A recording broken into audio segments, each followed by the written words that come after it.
The deck లో railway zonal కార్యాలయం ఒక అంతస్తు కేటాయించాలని విఎంఆర్డీఏకు లేఖ. ఇది జగన్మోహన్ రెడ్డి గారి ప్రభుత్వం ఉన్నప్పుడు ఈ నిర్మాణాలను స్టార్ట్ చేసి ఆల్మోస్ట్ ఒక 90% జగన్మోహన్ రెడ్డి గారు ఉన్నప్పుడే కంప్లీట్ చేశారు.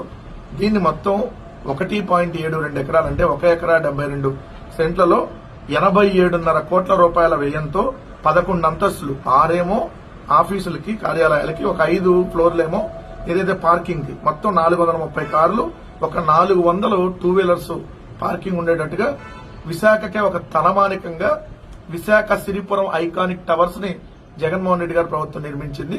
అది షిప్ ఆకారంలో ఉంటుంది ఆ బిల్డింగ్. అందుకనే దీనికి ది డెక్ అని పేరు పెట్టారు.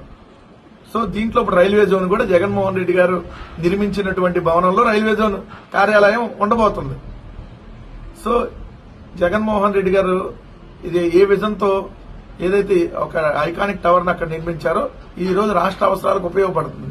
అది రాయండి, జగన్మోహన్ రెడ్డి గారి ప్రభుత్వం నిర్మించింది అని చెప్పి.